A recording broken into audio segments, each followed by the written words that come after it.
Coming up on today's podcast, during this coronavirus crisis, help for those with job and employment worries. It's EV News Daily. Welcome to a Saturday special. We do these at the weekends. During the week we bring you the news, and if we can, on a Saturday, I always love to bring you interviews with people in and around the electric vehicle, the sustainable industries. But what about placing people for jobs in those industries? And goodness, with everything happening at the moment, wouldn't it be good to have people on tap to ask questions to about employment, recruitment, job finding, job hunting, how to be match ready if you get an interview, but you have to do it remotely, all of those kind of things. And I'm delighted to say one of the premium partners of the podcast is Brightsmith Group for clean tech talent, and we are joined on the podcast today, and fingers crossed all of this technology works. I won't lie, this is not the first time that we've tried to record this call. We are joined by Tommy Bright, Adam Smith and Jenny Gladman. Welcome to the podcast. Adam, if you can kick us off, we just introduce us to Brightsmith, because you yourselves, it's a pretty new company that you've put together. Just tell us about what you do. Yeah, thanks for having us on. So we have over 40 years of experience within the recruitment industry, helping organisations identify, attract and retain today's best talent. For us as an organisation, our mission is to work with companies who are passionate about creating a cleaner future through technology. And so we focus across a number of verticals, those being future mobility, energy storage, sustainability, and also smart city solutions. Jenny, just explain how you've worked together in the past and the kind of relationships that you've had. You've all been working in recruitment for a long time now, right? Yeah, so I actually worked with Tommy and Adam just over a decade ago, and then we went our various separate ways, both geographically and with different organisations. But the whole time since then, I have been working in recruitment, but in a number of different roles and also various different types of recruitment. But yeah, very recently, a big focus on technology. Tommy, just bring us up to speed on when did the current situation, you're London-based, so what's your own personal story? How did it, when did you pack up and start working from home? We, like everyone, was kind of going day by day and not thinking it was quite as bad as it was. But yeah, we got to the point that we were having discussions in the morning saying, right, are we going in? Are we going in on Monday? And then we decided it was just best that we started working from home, and literally made that decision a few days later. It looked like everyone was starting to do the same. So, but I think everyone's been caught, not knowing the full story. Everyone's been caught in this, and only been taking it day by day. It's very hard to be on top of it. You have two sets of people that you work for. You work for people who you are finding jobs in the EV and the clean tech and the industries that you mentioned at the start of the podcast today. So you work for them, but you also work for the people who are looking for talent and executive talent and looking for the right people to fill the right roles. So although this is rapidly developing at this point in time, what's your take on the situation? As Tommy says, every day things have evolved, and a week. Last week was probably one of the longest weeks I've had in recruitment. I think from a client perspective, we have noticed a downturn in vacancies. Some organisations have had to put some of the vacancies on hold. Also, availability of clients and candidates. The whole dynamic has changed now. So, from a client perspective, we're supporting organisations now in terms of how they engage with any prospective employees. We're consulting with them in terms of how they can onboard prospective employees. And also from a candidate perspective, that kind of uncertainty, it has put some people's jobs at risk. Some people have been made redundant, but then also there are a lot of people where it is very much business as usual, but they have to get used to working from home. And it might be that they had the benefit of working from home 1 or 2 days a week, but being faced with working from home indefinitely is really challenging. I know that I've got 2 young sons, so we're now trying to find a balance between doing their homeschooling. I always work better with routine, and so it's kind of thrown all of that up in the air. So we're now trying to kind of get a new routine and a way of working, even for ourselves as a business and individuals. What runs through your mind, Adam, in terms of being a new business and how you navigate this process till we get to whatever the new normal is? I think for us as an organisation, it's an opportunity for us to think about how we can really help our clients and our candidates, and to think creatively in order to find solutions that work for both. So the best thing about being a small agency and being boutique is that we know our market and we know our space.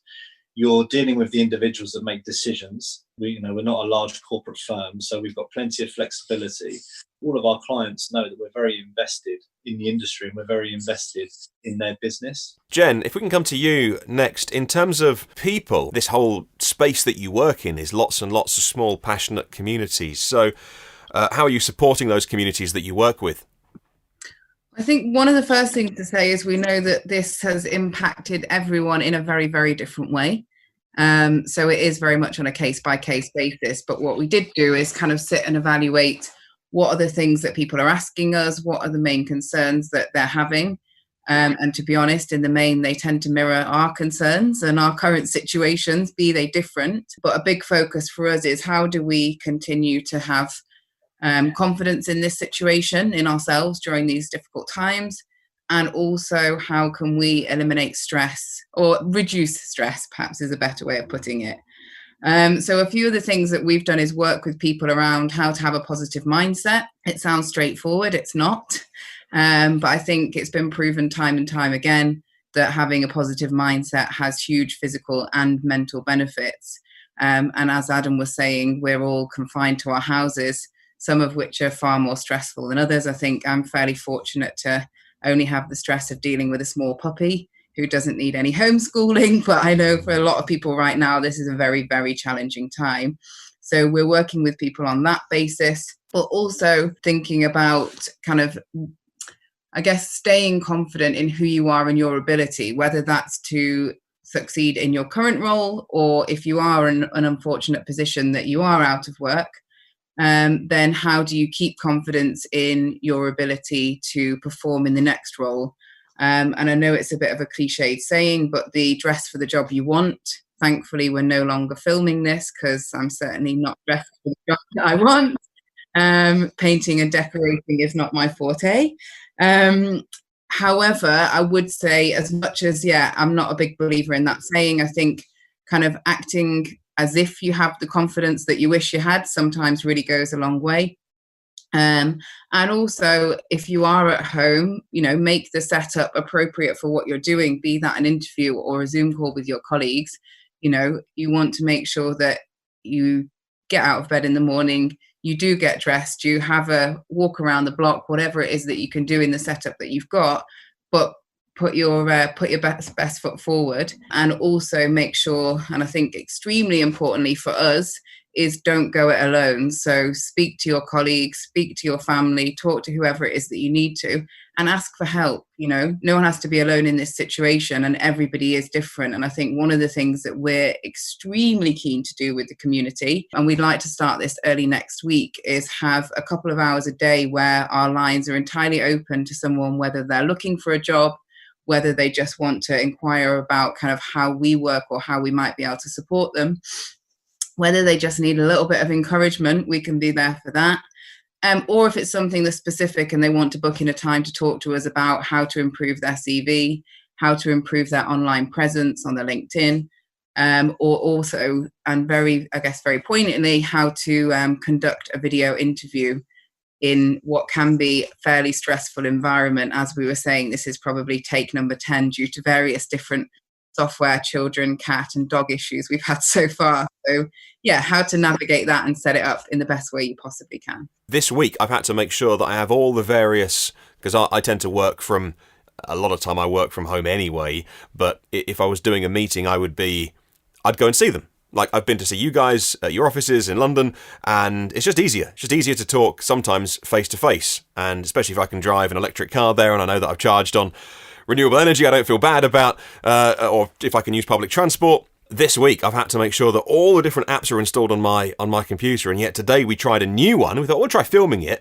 and then that didn't work. That's stressful, and so we've gone back to, well, actually, right now we're recording this on a kind of a joint Zoom call. But what advice would you have for someone, Jenny, who is not used to doing that video call aspect? Because a lot of interviews, even onboarding, will be done remotely. So is there anything you can do to get more comfortable, to be more confident? Any tips that you've got kind of in front of the camera? Sort of any practice tips maybe? I think particularly actually you were saying about practice tips, actually do some video calls with people that you're used to talking to in real life is a definite winner. I think actually the way that I've worked over the last few years has meant I got hugely used to them because I was managing teams in multiple locations, but I found it strange at the start as well. And then actually once you end up talking to people, on a frequent basis on video calls, you do get very used to it. But I would also say the setup that you've got around you, if you can be somewhere quiet, be somewhere quiet. If you can dress for the interview, which I think hopefully most of us have access to our wardrobes, if nothing else, do dress for the interview.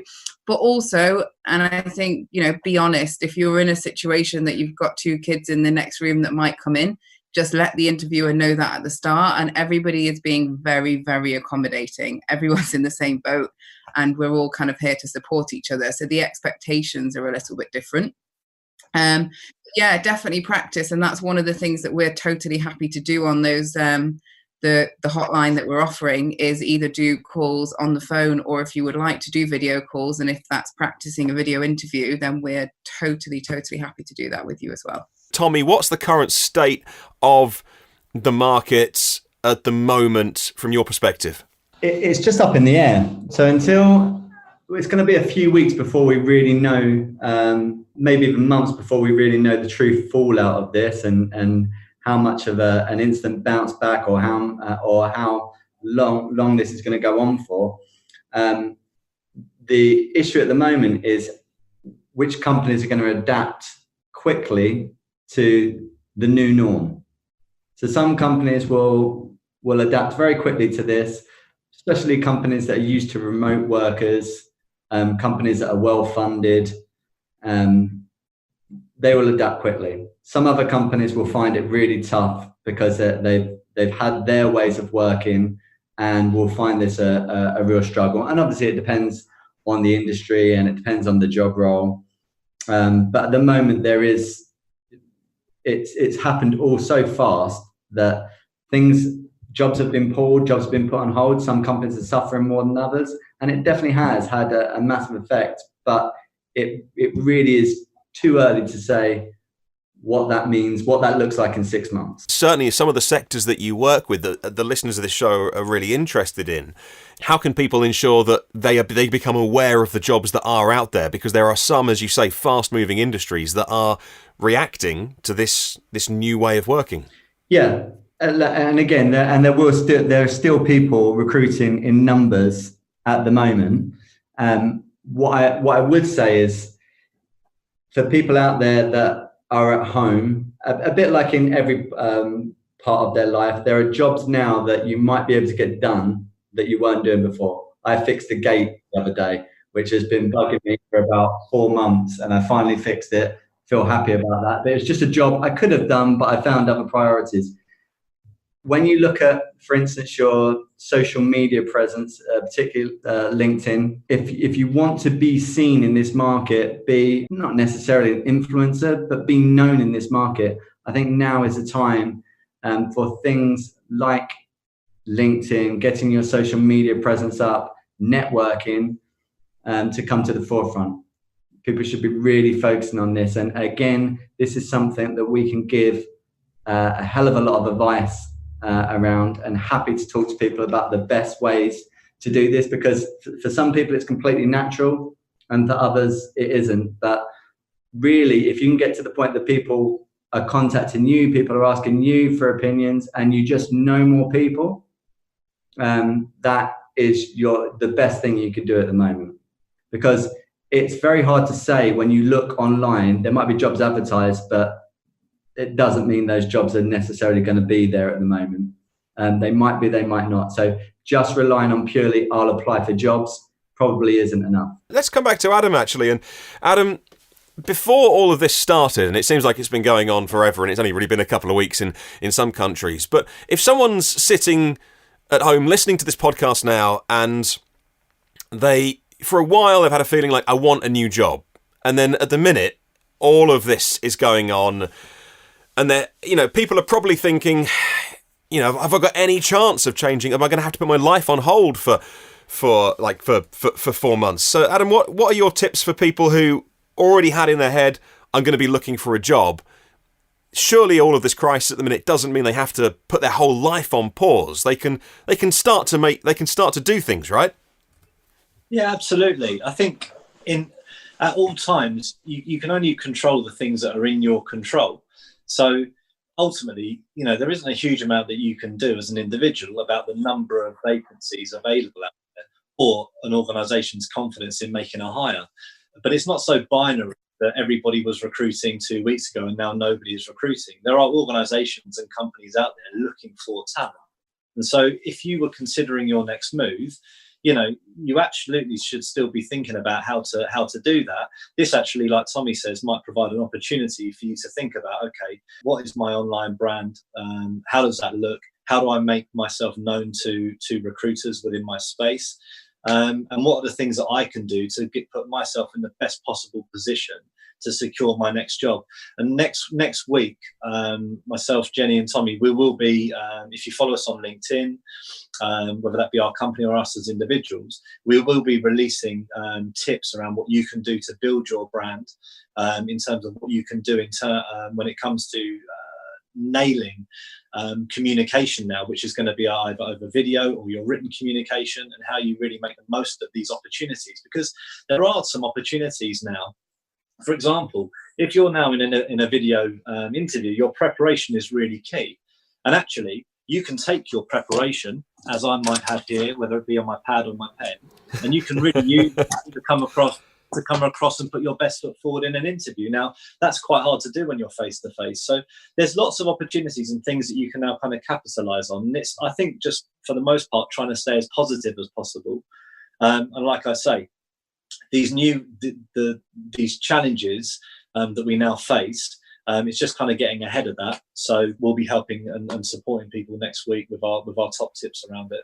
Adam, as well, can I ask you about networking? It's something that you spoke to me about, a sort of breakfast catch-up the other week, and you were saying that actually forming a network of people, I mean, that networking is a bit of a dirty phrase in some people's minds, but in terms of having a network of people, even like a support group, if you like, is a really, really important thing in certain industries. And in all the industries that you place people, then it seems even more important, because you're not just finding another role when there's 10,000 of these people doing that job, and then you're just looking for another one. Some of these roles are pretty niche in some cases. And so what can people do, Adam, to increase their network during this time of staying at home and lockdown, if you like? So there are some things that you can do. You can start to follow organizations and follow key influencers within your industry.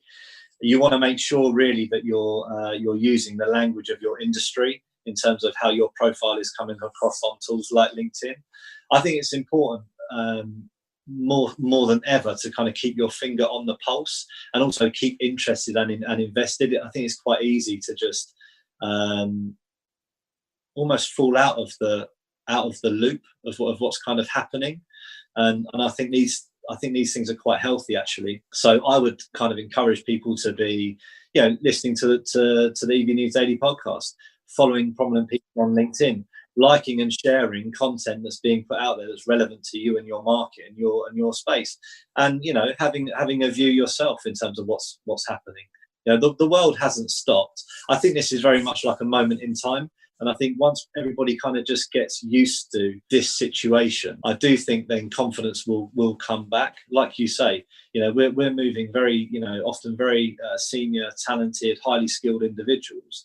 And they are integral to any organisation's success. And those companies will be needing those people. Before we go, Jenny, something that I know that all of you actually at Brightsmith are very keen on. You are a purpose-driven company, and I meet a lot of people like this, having started this EV project a couple of years ago, and then the podcast and all those kind of things. I meet people who are really passionate and very motivated and very driven, and they're all about the purpose. I know you guys are as well, and it's why you've chosen these industries to work in. And when you are purpose driven, you can't switch that on and off. You either you feel it or you don't, and if you feel it, you want to get on with it. But we're all being told to kind of pause at the moment as well. So that must be quite hard for people who are passionate, they're purpose driven, like we all are. This huge pause button that's been pressed. So what can people do that they do feel strongly about something to upskill in the meantime? I would say one of the first things to look at is some online courses, and actually what we can do is share next week. We've been collecting a number of free online courses, things that were previously courses you had to pay for, and organisations wanting to keep people busy at home and give them an opportunity to learn and develop themselves are offering a lot of really interesting courses for free. Whether that's something that's totally tied to your day job or not, I still think there's kind of huge value in taking a course and furthering yourself and developing yourself. And whether that's because you have some extra time because you're perhaps less busy in your current role, or if you're actually looking for a role, people really appreciate someone who takes time out to improve themselves and add value to their skill set. And I would say I'm a firm believer, and it's not always the skills you've got, but it's something that you want to learn and something that you're passionate about that really makes a difference. Another thing I would say is try something new, and don't be afraid to kind of share what your thoughts and feelings are on the current situation. I actually wrote a blog this morning basically on this topic, after having sat and thought about, what do we need to help the community with? What are we helping them with? And we will post that either later today or on Monday, depending on if the weather holds out and allows me to build a shed this afternoon. Another very, very new skill for me. And yeah, I think continuing to read, continuing to write, making sure that you're really staying in touch with people who might be in your network. And I guess we're a perfect example of people that had gone our separate ways, but really made an effort to keep in touch with one another. And yeah, I say I'm very fortunate to have made the Brightsmith duo a trio by doing exactly that. Well, good luck with the shed. Fingers crossed the weather holds out. But before we go, Tommy, people who have heard me talk about you on the podcast for the last few weeks now know the name, but they might not know how to get hold of you. So what's the best way that people can find out about what you do? Maybe connect with you online as well. So even if they're not looking for a job at the moment, but they just want to just connect and just say like, hey, I'm here. What's the best way that people can contact all three of you, Tommy? Look, LinkedIn, we're all obviously on LinkedIn, with quite a big presence on LinkedIn. You've got our website there that you can send your CV through our website, or our number. All our details are on our website. And as we say, we're happy to speak to people, whatever situation they're in, whether that is just for advice, to give them some market info, to talk them through different things they can be doing to elevate themselves at the moment, anytime. But particularly we're saying next week between 10 and 12, we're happy to speak to people about these issues. Well, look, thank you so much for giving up your time before the weekend. So I really appreciate your time, guys. Thank you so much. And thank you for joining us on the podcast. Thank you. Thank you.